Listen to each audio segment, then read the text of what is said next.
எனக்கு தெரியாது. ஏன்? ஒரு பர்சனல் லோன் கேட்டிருந்தேன், அது விஷயமா தான் கேட்கணும். ஓ சரி, அவங்க வந்து நான் சொல்றேன். Thank you madam. சரி.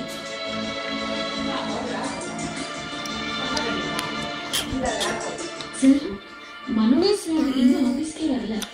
இன்னும் ஆஃபீஸ்க்கு வரலையா? என்ன பிளாக்கி? 11 ஆயிடுச்சு சார். 11 ஆயிடுச்சா? டிராஃபிக் ஜாம்ல மாட்டிக்கிட்டோனோ?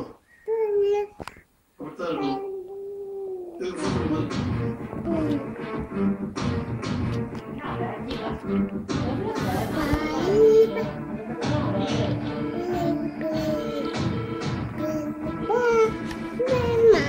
என்னம்மா? ரிங் போய் கட் ஆயிடுச்சு சார். ஏன் ஃபோன் அடிக்கல? சரி, லேண்ட்லைனுக்கு ட்ரை பண்ணு.